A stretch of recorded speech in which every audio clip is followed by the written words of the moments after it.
press toward the mark for the prize of the high calling of God. And we press towards that mark. We're not looking back. We're taking one step at a time and always going forward when we're pressing towards that mark. And that mark is salvation. That mark is being redeemed. That mark is being loved by the Most High God and His only begotten Son. In Jesus Christ. Let us therefore, as many as be perfect, be thus minded. Shalom, sister. You got a minute for the word? Sure, all praise to the Most High. Have you heard of the Israelites? Have you heard of the Israelites? Okay.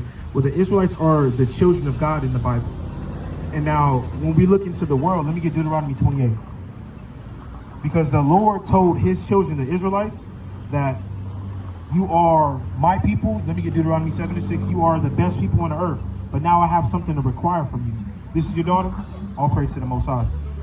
When your daughter, you have other children or just all praise to the Most High? So when your daughter gets older and you ask her to do something, do you require her to do that? Do you require her to be obedient to you? Now the same thing goes with God. When He asks His children to do something, He's requiring us to be obedient. I want to show you that the Most High holds us to a high regard, just like how you hold your beautiful daughter to a high regard.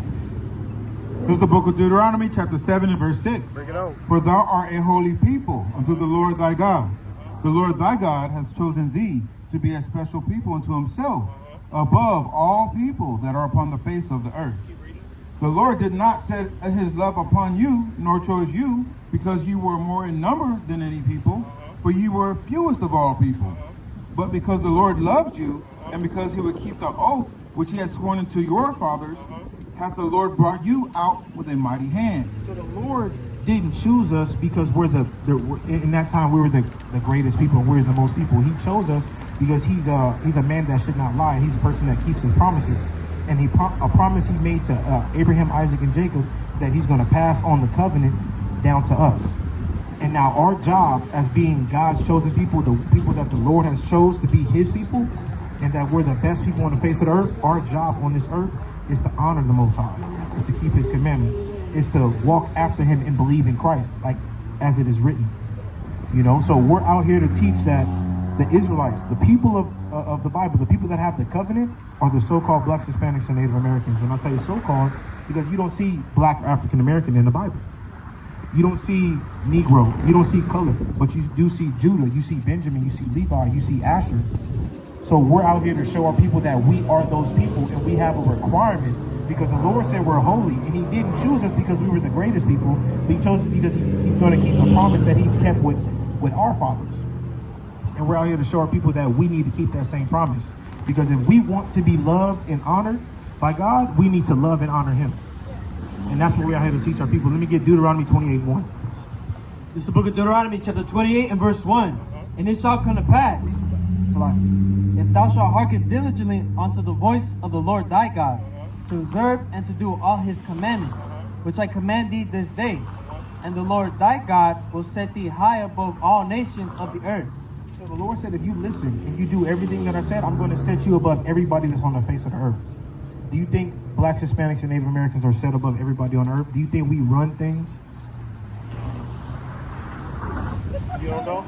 Okay, so look, are we in charge of, do we have any banks? Do we control any grocery stores, like any food chains? Do we have any major farms? Do we control any major tech companies? Do we control any of the music that we listen to, or any of the movies that we watch, or the televisions? Anything? Are we in control of any of that? We're not. We are the consumer. We are not the producer. You know, and the Lord said, if you listen to me, and if you hearken unto me, and if you love me, I'm going to put you above everybody. So what us being above everybody looks like is they're going to come to us. But now we go to them. Why? Because we stopped loving the God. We stopped loving the Most High. We stopped holding Christ to the top. We put our own selves, and we put the traditions of our fathers and the traditions of our mothers and Big Mama over Christ. And that's a problem. And let me get down to verse 15. Because the Lord said, if this happens, something's going to happen to you. Verse 15. But it shall come to pass, if thou wilt not hearken unto the voice of the Lord thy God. Excuse me. So we're reading Deuteronomy 28. 1 through 14 says, if you listen to me and do all the things that I tell you, I'm going to bless you. You're going to be the head, not the tail. You're going to be above everybody. You're gonna have great riches. You're going to have everything that you ever desire. But there's a flip side because God is balanced. He said, if you listen to me, I'm going to bless you. But if you don't listen to me, I'm going to get with you. And the Lord is getting with us right now. And I'm going to show you a couple curses that's showing that we are, without a shadow of a doubt, we are the people of the book. Because the Lord is getting with us. But it shall come to pass, if thou wilt not hearken unto the voice of the Lord thy God, to observe to do all his commandments and his statutes, which I command thee this day, that all these curses shall come upon thee and overtake thee. Curse shall So the Lord said, if you don't listen to my commandments, I'm going to curse you, and these curses are going to overtake you. Is a curse a good thing or a bad thing, sister? It's a bad thing. So the Lord said, if you don't keep my commandments, I'm going to curse you. Now, we're going to read off some of these curses, and then we're going to read off a couple of commandments to see if you can do those so you won't have to deal with these. Verse 16, cursed shalt thou be in the city, and cursed shalt thou be in the field. The Lord said, you're going to be cursed in the city and cursed in the field because you disrespect me and you don't keep my commandments. Our people are cursed in the city because they're working these 9-to-5 jobs that barely, they're living paycheck to paycheck. They're not having no type of get ahead.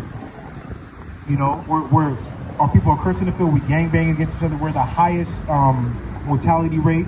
We get incarcerated the highest. We have all types of ailments towards us. We're homeless. We have all types of things. Why? Because we disrespect the Most High.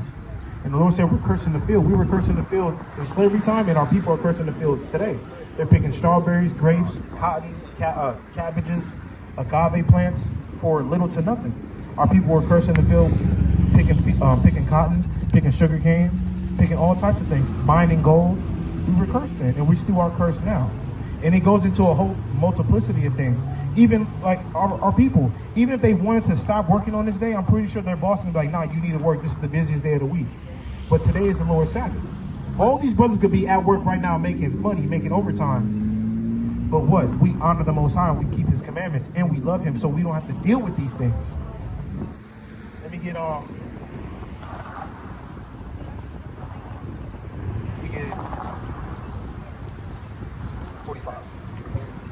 It's the book of Deuteronomy, chapter 28 and verse 45. Moreover, all these curses shall come upon thee, and shall pursue thee, and overtake thee, till thou beest destroyed, because thou hearkenest not unto the Lord, the voice of the Lord thy God, to keep his commandments and his statutes, which he commanded thee. And the Lord said these curses are going to destroy us because, once again, we disobeyed him. And we listen to our pastors today more than we listen to the Bible. The pastor says we don't have to keep the commandments. Now, if I don't have to keep the commandments, I could go out on the killing spree and still be held not guilty. But the Lord said don't kill. The Lord said don't steal, don't covet. Those are good things. Now, if we don't do those things, we're gonna have the recompense of being cursed in the field. What else is the Lord going to do to us?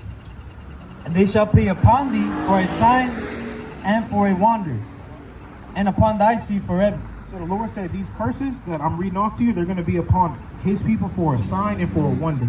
Meaning, for a sign, you know that's the Cool Kids Dental because that's the sign. You know this is Atlantic and Artesia because of the signs.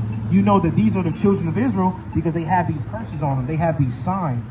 So that's how we knew that every single person up here know that we are the children of God. We are the children of Israel because we fit these. And we fit the prophecies that go along with us. Keep going. Because thou servest not the Lord thy God with joyfulness. And that's the thing.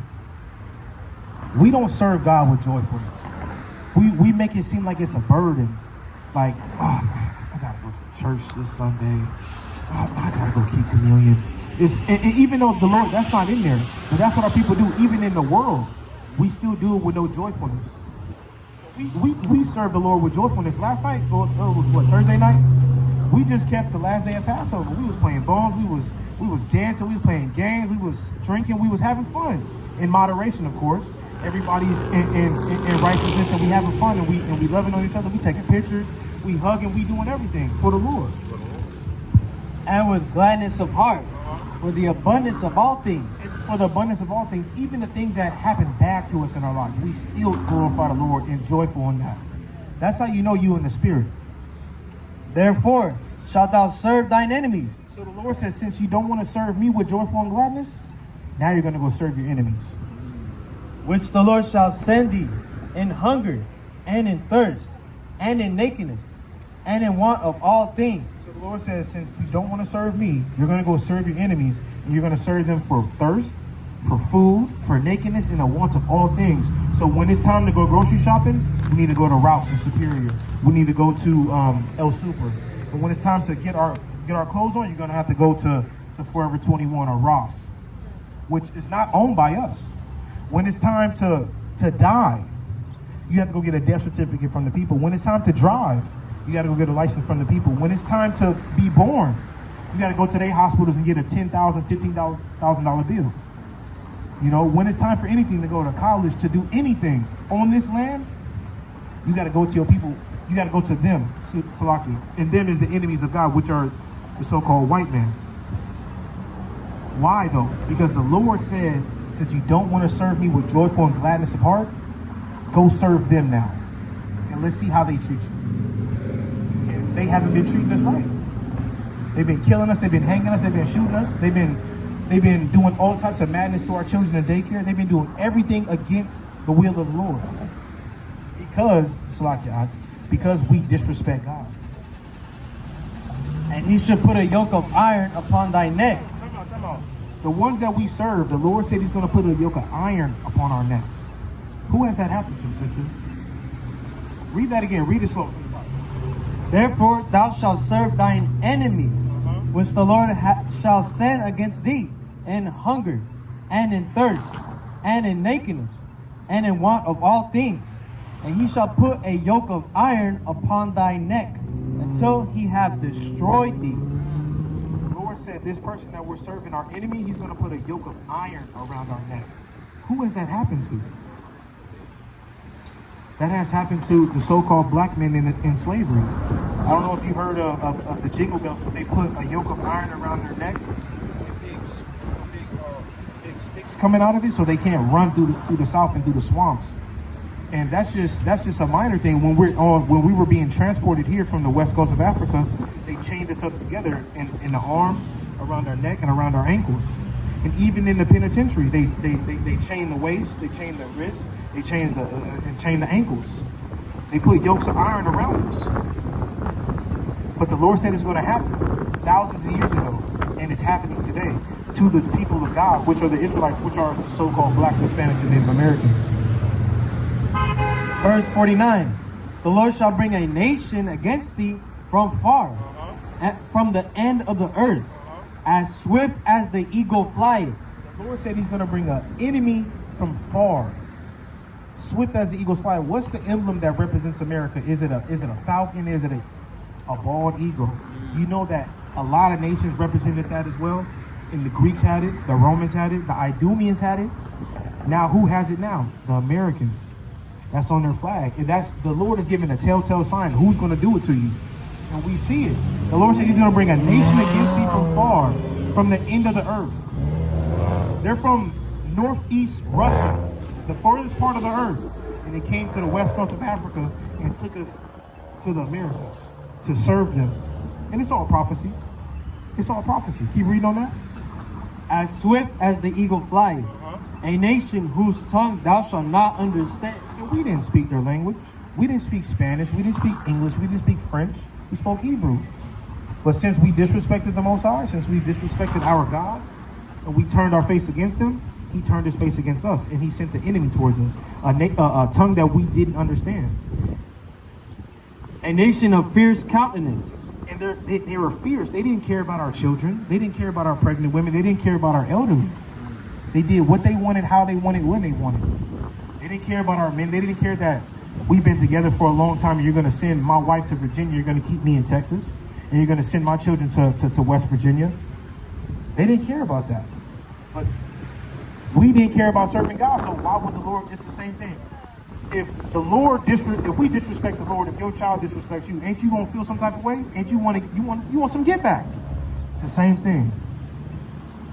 A nation of fierce countenance, which shall not regard the person of the old, nor show favor to the young.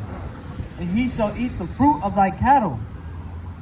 The Lord said he's not going to show favor to the young or to the old. He's catching all fades. He wants everything from us, and he has taken everything from us. He even took our identity and our nationality. Now we call ourselves a color in the crayon box. You have beautiful brown skin. I would never call you a black woman because first and foremost, you're brown. But at the topmost, you're an Israelite woman. You know? But our enemies, the one that took everything from us, they call us a color in the crayon box. This is black. This is a little faded black, but this is black. You know, this brother is brown. Two different, clear as day, different colors. Let me get Deuteronomy 28, let me get Exodus 20 and 2. This is the last, this is the last major prophecy that the Lord prophesied to his children. If you disrespect me, if you don't do the things that I told you to do, this is what's going to happen to you. The book of Deuteronomy, chapter 28 and verse 68. And the Lord shall bring thee into Egypt again with ships. So the Lord said he's going to bring the children of Israel, the so-called blacks, Hispanics, and Native Americans, into Egypt again with ships. Now, if you know geography, that Israel and Egypt are connected by land. You don't have to take a ship there. You can walk. Just like how the children of Israel walked out of Egypt and walked to the promised land, you could do the same thing. So the Lord is talking about a different Egypt. Let me get what Egypt means. It's the book of Exodus chapter 20 and verse 2. I am the Lord thy God, which have brought thee out of the land of Egypt, out of the house of bondage. So we see Egypt is synonymous with bondage, with slavery. So let's read that again. Verse 68. And the Lord shall bring thee into Egypt, or slavery, again with ships. So the Lord said, you disrespect me, if you don't honor me, if you don't keep my commandments, I'm going to bring you into slavery again. I'm going to bring you into bondage again with ships. By the way whereof I spake unto thee, thou shalt see it no more again. And when I bring you into slavery again with ships, you're not going to see your homeland ever again. And there ye should be sold unto your enemies And when you're on those ships and when you get off of them, you're going to be sold to your enemies. for bondmen and bondwomen. And when you're sold, you're going to be sold for slave men and slave women. Why? Because you disrespected me. You didn't keep my commandments. And no man shall buy you. And no man's going to redeem you. Martin Luther King, Marcus Garvey, Malcolm X, Dr. Sebi, Malachi York. Nobody's going to be able to deliver you besides Christ. And that's what we're out here to show our people, to turn back to God, to turn back to his son, so we can be delivered from this horror. That's what we out here to do. And we're out here to teach our people that we are the Hebrew Israelites in the Bible, and we suffer from these curses because we disrespect God and don't keep his commandments. All praise to the Most High. Let me get, no, you good, sister? You an Israelite? Your hope? Well, so this is the thing. Christian is a denomination, but an Israelite is a race. So in our reality, we are Christians as well. We're the original Christians because we're followers of Christ to the T. We're not going to make excuses in this and that. We're really the true Christians that was persecuted in the time of Christ. We're those people. You know, what's your name, sister? Mynisha. Nice to meet you, Mynisha. We're believers of the way. Lord willing, you learn something. All our information is on the flyer. Don't want to hold you up. You're an Israelite, sister. Your whole duty on this earth is to keep the commandments and the faith of Christ. Of course, sister. Come, let's get that. This is my last speech that the brothers come up after me.